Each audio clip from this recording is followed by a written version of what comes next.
This morning, we take you there. Fort Smith, Northwest Territories, a community of about 2,500, and reintroduce you to someone who's now lending an extra helping hand there, an expert hand in the fight against COVID-19, Dr. Nour Khatib. You may remember her from our program, a great guest a couple of weeks ago, an emergency room physician in the Toronto area. She's been on the front lines in Toronto against COVID-19, but she traveled to Fort Smith and she's been helping doctors there with their pandemic response. She's with me again. I think this is the first interview I've done from Fort Smith, N.W.T. It's great to see you, Dr. Khatib. We promised we would check in when you went there, and there you are. So good morning and welcome back. Good morning, Heather. Nice to be back. I know you're there for a 10-day stint doing simulations and all sorts of things. Well, basically, why don't you tell us, what have you been doing there? So actually, just last night, I was doing some COVID simulations or COVID drills with some nurses in the emergency department there. And honestly, they have it together here. They've already come up with the proper algorithms. They've already actually started simulations. And yesterday, we were just putting theory into practice. So you ran through a simulation. We're looking at the pictures on the left of your screen because you kindly sent in a bunch of pictures of the things that you have been doing. So it was for the nurses last night? Yeah, Northwest Territories and Fort Smith is highly dependent on physicians from other areas, so right. Temporary or locum contract. So that's why you see people from Toronto coming in. So it's very important for us to make sure that the nurses, who are the constant here, have a very good grasp of what needs to be done. And again, very impressed with everyone here and the public health officers here and how public health is handling the situation. And yesterday I just thought, I'm on shift. Let's get together and do some drills. And they all showed up, all 8 of them, I understand, everybody.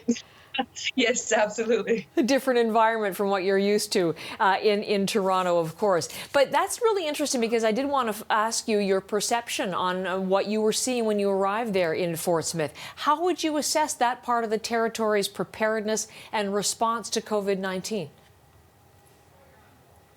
I'll start with saying very impressed. We have 24-hour on-call public health nurses. They have very strict measures in the entire territories about people coming in from outside the territories. And as you may know, they were the first ones to close the border. Absolutely incredible. I know strict measures, but incredible measures to keep the community safe. For example, I come from outside the territories, so I have to wear a mask for 2 weeks when I stay here. So I can't actually work in the hospital or go anywhere without having a mask. And speaking of going anywhere, I can't even go get groceries. So this is how strict it is, and I welcome this strictness. This is excellent. When they told me this, I wasn't sad about it at all. I thought this is great. We want to keep the community safe. We want to keep N.W.T safe, and so anyone from outside has to order their groceries in, and I can take walks. I've taken beautiful walks. But as long as I maintain physical distance and I don't go to any areas that, there's going to be other people in, other than, of course, the hospital, where we take even stronger measures there. So, for example, a lot of the patients the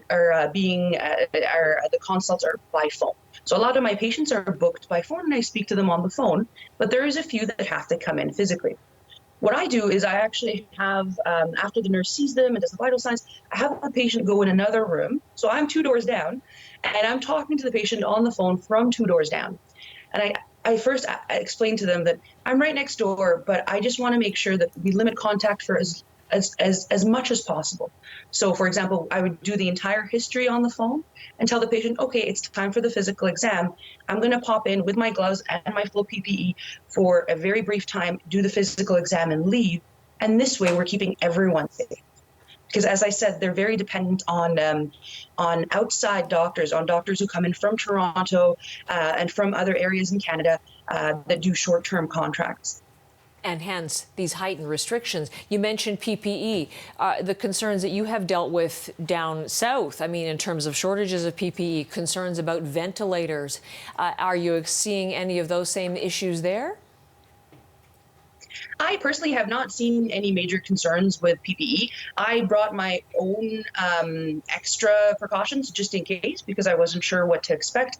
I've been impressed with what I'm seeing, but any small community is going to be short on any of the high tech stuff like ventilators Sure. and whatnot. But still, I've still been impressed by it. I never felt the shortage issue myself. So when we look at Northwest Territory numbers, only 5 confirmed cases, and all of them are now off the books. I mean, can you equate the two? I mean, obviously the population is a lot smaller, but from what you're seeing in terms of response and preparedness, it seems to be a big factor in that low number. I think this speaks to the preparedness. I think this speaks to Dr. Cami Candola, the public health officer's great work in making sure that the N.W.T is safe.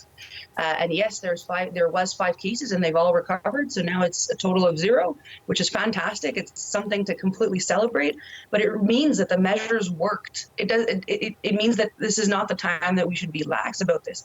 It's time to celebrate that the measures we're taking have worked, and let's continue taking them until it's safe not to. What have you picked up in terms of talking to people, either patients or people you're encountering there in the community? How have they responded to these pretty strict measures? They're very open to it. They're very understanding that this has to happen. Again, when I start talking to the patient, I first apologize that I'm not there for the entire time. And they're like, no, we understand. We really appreciate that you're protecting the community. And people get it. They get the physical distancing. I mean, just like everywhere, physical distancing has to be enforced. But it's I find my feeling is that it's going well. But then again, I can't go outside to the groceries and whatnot. But from what I'm hearing from my colleagues is people are taking it seriously. And I think this speaks to how well public health responded in spreading awareness and actually implementing these measures. You know, as I listened to you, you went north to teach, but it sounds like you've ended up learning from them to a certain point. What are you going to take back and share with your peers in Toronto and area? Absolutely. I'm going to take back the sense of community that's here is absolutely incredible. I'm going to go back with just like a smile on my face. The people here are so lovely. I'm actually fasting for Ramadan, and it's a 19-hour fast. And a lot of some of the community members, when they heard that, they dropped off food at my door because I can't go pick up groceries. And I just thought that was absolutely lovely. Isn't that fantastic? I'm enjoying your smile today. I think this is not going to be your last locum up to Fort Smith, Dr. Khatib. Sounds like oh no, it's not my last. It's not your last, for sure. That's really encouraging. But is there any, just before I let you go, is there any lesson that will you take anything to your medical colleagues though when you return home? Is there anything in terms of their practice there that you think we perhaps in the South might be able to implement more thoroughly or more effectively? I think it's honestly very different, right? But at the same time, I think the patience that people have had here in the many changes is something we can take back. Yes. All across the country, the number of times algorithms and the number of times rules have changed over the last few weeks was frustrating. And I find that here, people are patient about it. Okay, we understand things change in a pandemic. So I think I'm going to take back the patience and just realizing, hey, things are going to change, and people are doing their best and keeping us safe. Good message for all of the country. Thanks a lot, Dr. Khatib. Great to check in with you there, and we'll speak to you again, we hope. Thank you. Take care. All the best. Dr. Nour Khatib from Fort Smith in the Northwest Territories.